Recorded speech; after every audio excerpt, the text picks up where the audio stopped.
Des pâtes au saumon, une omelette aux champignons, un plateau de charcuterie, de fromage, des recettes simples et efficaces, conviviales et rapides. On va en parler avec deux spécialistes qui vont vous conseiller pour préparer un repas à l'improviste de dernière minute. Et pour cela, c'est simple, il y a évidemment Pauline Lefebvre, la gourmande. Salut Pauline. Bonjour Emmanuel, bonjour à vous qui nous regardez et qui n'êtes pas du tout stressés parce qu'il y a 8 personnes qui arrivent à dîner dans 2 heures et le traiteur en bas, il est fermé. Alors on se... Et en plus, il est un peu cher. Et en plus, il est cher. Alors, on se calme. Manu livre les pizzas en 10 minutes chrono. Ah bon? Oui. Dans toute la France. J'ai justement reçu une question de Flo, il est sur Valenciennes, c'est pas mal, non? Alors, son plat unique quand il reçoit des potes, c'est les pâtes. Et s'il veut les garder, ses amis, il serait temps qu'il trouve de nouvelles idées de recettes pour ce soir de pâtes. Et pour bien commencer cette demi-heure d'infos pratiques, on vous a concocté une météo au petit lardon saisie à point. C'est la météo de Pauline et c'est maintenant.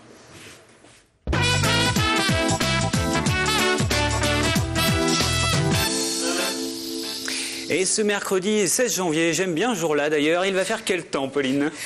Eh bien, bonjour et bienvenue dans la cuisine du ciel. Alors en 3 coups de cuillère à peau, je vous concocte une météo à se renverser le plat sur la tête. Alors tout d'abord, on s'équipe d'un tablier imperméable, voilà, et d'une toque. Alors vous pouvez, sinon, si vous n'avez pas de toque, vous mettez un parapluie parce que ça risque d'éclabousser un peu partout. Eh oui. Alors, on commence par dissoudre quelques toutes petites pincées de soleil dans beaucoup d'eau partout. On monte les œufs en neige, que l'on saupoudre ensuite généreusement sur l'ensemble des reliefs du pays à partir de 800 mètres d'altitude. Pour que le glaçage prenne bien, vous laissez reposer toute la matinée la préparation au frigo. Alors le frigo, on le rappelle, température 5 à 7 degrés. Généralement, 3 à 4 dans l'Est sinon, et de 8 à 10 dans le sud du pays. Maïté, dans l'après-midi, il va faire quel temps?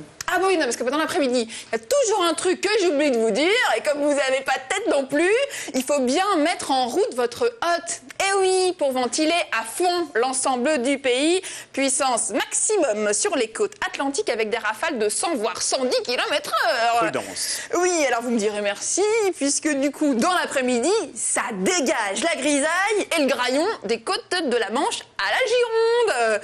Au niveau du thermomètre, du thermostat, 14 à 15 degrés maximum sur le littoral méditerranéen, 10 à 12 sur la façade atlantique et ailleurs de 8 à 10 degrés en moyenne. Alors je sais, à ces températures, ça va pas rôtir de sitôt, mais bon, je sais pas faire la cuisine de toute façon. Mais qu'est-ce que tu manges, toi? Ah bah écoute, tu verras quand ce sera cuit. Allez, ton agenda pratique, t'es en pleine forme. On fait quoi cette semaine? Eh bien, le 17 janvier, mesdames, messieurs, c'est la Saint-Antoine. Ça vous fait de belles jambes.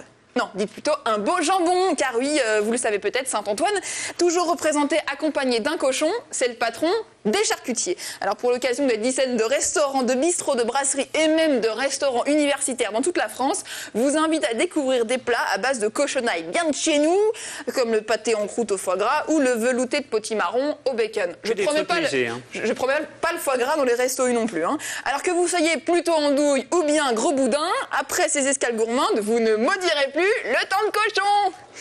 C'est du 17 au 27 janvier, les escales gourmandes, vous retrouvez tous les établissements participants sur le site qui s'affiche, escalegourmande.com, et sur lequel vous pourrez également jouer pour gagner un dîner pour 2 personnes. Allez, repas à l'improviste sans se stresser, c'est notre dossier aujourd'hui dans Facile la vie. On en parle dans quelques minutes avec des spécialistes qui vous répondent directement avec Pauline. Alors, plusieurs téléspectateurs en retard pour faire les courses voudraient connaître ce qu'il vaut mieux sur les produits de dépannage, plutôt surgelés ou plutôt conserve. Qu'en est-il? On va le savoir bientôt. Mais avant cela, on retrouve Christophe Beigneux pour le mini-JT de Facile la vie.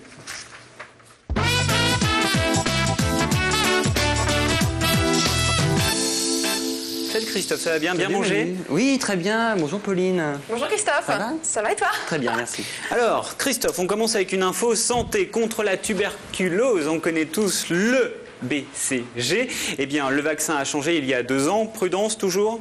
Absolument, le BCG était un vaccin obligatoire en France depuis 1949, ce n'est plus le cas depuis l'été dernier, il est désormais simplement fortement recommandé pour les populations à risque, notamment dans certaines régions françaises. Il faut dire que depuis 2 ans, ce vaccin est décrié par de nombreux pédiatres et parents depuis qu'il a changé de forme. On se souvient tous des bagues de vaccination qu'on avait quand on était, ça laissait une jolie marque, quand on était enfant, ça laissait un petit rond sur la peau, et bien elles ont disparu en décembre 2005 et depuis le BCG est administré par voie intradermique, c'est-à-dire que c'est une seringue qu'on met sous la peau mais pas dans le muscle. Alors c'est un geste un peu délicat qui n'est pas sans conséquence puisque depuis ce changement donc de forme, le nombre de réactions indésirables graves a fortement augmenté. Ce sont notamment des abcès locaux qui peuvent durer très longtemps et qui sont assez impressionnants. Quelques règles permettent de diminuer les risques d'abcès. Elles sont rappelées dans cette petite brochure distribuée depuis peu par les pharmaciens. Laissez le plus souvent possible la zone vaccinée à l'air libre. Ne mettez pas à l'enfant des vêtements qui le serrent trop à l'endroit où il a été piqué. Donc n'appliquez aucune pommade, pas de talc ni aucun autre produit. Ces règles sont aussi rappelées dans une petite affichette qui a été envoyée à tous les médecins et à tous les pédiatres de France par l'Agence française de sécurité sanitaire des produits de santé. Tous les conseils sur la vaccination du BCG se trouvent sur Internet à l'adresse afsaps.santé.fr. La France est le pays de la gastronomie, on va en parler dans quelques minutes d'ailleurs avec nos invités. Et justement, la gastronomie, les Français ne sont pas si fans que ça de fast-food. Et non, on le sait, les plus gros consommateurs de fast-food dans le monde sont les...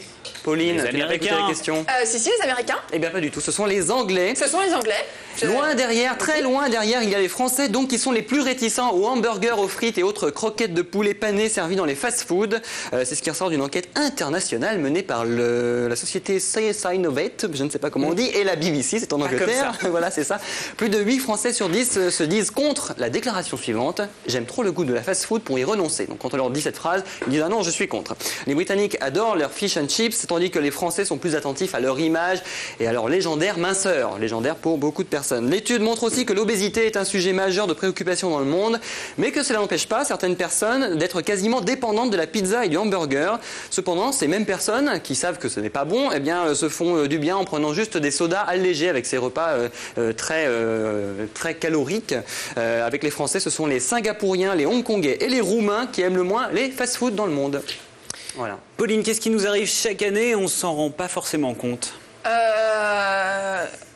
Non, non plus, ce n'est pas ça. Ouais, mais vous ne me donnez jamais les réponses avant. Eh bien, vous les avez tous les deux les réponses et moi non. On est recensé, ça fait même pas mal. Alors on est combien maintenant? Au 1er janvier 2008, nous étions 68 753 000 habitants en France et des poussières. C'est l'INSEE qui nous le dit dans son bilan démographique provisoire publié ce mardi, ça vient de tomber. On va bientôt être serrés comme des sardines. N'est-ce pas? Elle est terrible. Le moins qu'on le puisse dire, c'est que ça a chauffé sous les couettes en 2007, puisque les Français ont fait plus de 816 000 bébés l'année dernière. Chauffé sous les couettes. Si l'on soustrait les décès, si l'on ajoute les étrangers qui sont venus s'installer en France, eh bien on a un solde migratoire, comme on dit, ou démographique, je ne sais plus, de 361 000 habitants en plus en un an. Le recensement nous indique également que l'espérance de vie dans notre pays continue de progresser, 77 ans et demi pour les hommes, 84,4 ans, c'est précis, pour les femmes. Les Français sont d'ailleurs les femmes en Europe qui ont la plus longue espérance de vie. Autre enseignement de cette étude, le mariage est en perte de vitesse, presque moins 3% l'année dernière par rapport à 2006, et la conséquence c'est que les naissances hors mariage sont désormais majoritaires. Ça, c'est la nouveauté. Les hommes se marient à 31 ans, les femmes à 29 ans. Manu! Les femmes qui ont leur premier bébé en moyen âge de 30 ans. Pauline, de moins en moins de mariages. Ça, c'est bien fait. De moins en moins de mariages, des mamans plus âgées. La révolution démographique se poursuit en douceur, donc. Allez, ton objet du jour, est-ce que ça nous aide à faire des bébés?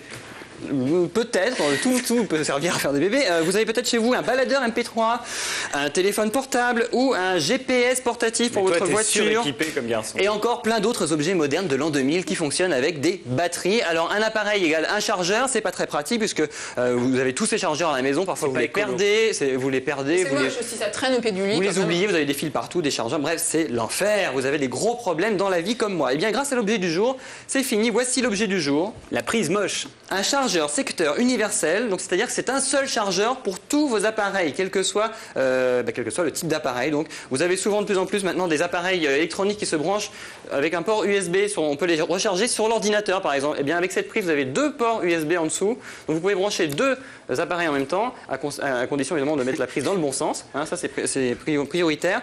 Également, vous avez sur le dessus Alors, vous pouvez charger n'importe quelle batterie amovible. Vous avez des batteries de téléphone portable ou de n'importe quel autre appareil électronique. Vous pouvez recharger avec cet appareil. Vous mettez comme ça. N'importe quel format de batterie. N'importe quelle batterie, n'importe quel format de batterie, n'importe quel voltage, ampérage, que sais-je encore, des mots compliqués d'électronique, d'informatique. Bref, c'est formidable. Un seul appareil pour tous vos appareils. Ça coûte 20 € seulement et c'est assez. Et pour le sèche-cheveux, il y a la prise ou pas?